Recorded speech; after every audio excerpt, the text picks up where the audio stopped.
కామారెడ్డి జిల్లా బీబీపేట మండలంలో దారుణం జరిగింది. పంచాయతీకి రాలేదనే కారణంతో కులస్తులు కుల బహిష్కరణ చేసి తన స్థలాన్ని కబ్జా చేశారని బాధితుడు వెంకటస్వామి ఆరోపించారు. కుల పెద్దల దౌర్జన్యంతో తన కుటుంబం రోడ్డున పడిందని ఆవేదన వ్యక్తం చేశారు. భూమిని కబ్జా చేశారని అధికారులను ఆశ్రయించగా వారు కూడా కబ్జా చేసిన వ్యక్తులకే వత్తాసు పలికారని వెంకటస్వామి ఆరోపించారు. ఇక చేసేదేమీ లేక కలెక్టర్ జితేష్ వి పాటిల్ని ఆశ్రయించి న్యాయం చేయాలని కోరినట్లు బాధితుడు వెంకటస్వామి తెలిపారు. కులం నుంచి బహిష్కరించి తర్వాత మా జాగారకు వచ్చి ఇల్లు అక్రమంగా నిర్మాణం చేపట్టింది కాక దాని మీద మేము ఈఓ గారి కంప్లైంట్ చేసినా కానీ ఈ ఎంపీఓ గారి కంప్లైంట్ చేసినా ఎంపీడీఓ గారి కంప్లైంట్ చేసిన ఎవరు ఎలాంటి యాక్షన్ తీసుకోలేరు.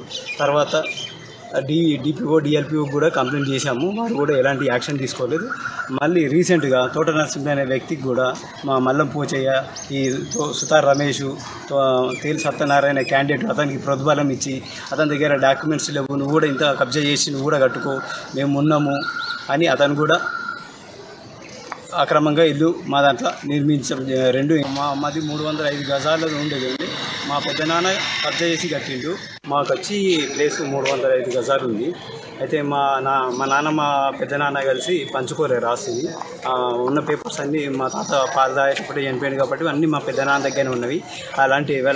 ఎలాంటి పేపర్స్ ఇవ్వకుండా మా పెద్దనాన్న ప్లాన్ ప్రకారము ముందే కొందరిని రెచ్చగొట్టి తోట రమేష్ను, తోట నరసింహులను, సుతార్ రమేష్ను, తోట నరసింహులను, తేలి సత్యనారాయణ వాళ్ళకి తెగేసి మల్లం పోచయ్య అనే క్యాండిడేట్ మమ్మల్ని కులం నుంచి బహిష్కరించి తర్వాత మా జాగారకు వచ్చి ఇల్లు అక్రమంగా నిర్మాణం చేపట్టింది కాక దాని మీద మేము ఈఓ గారి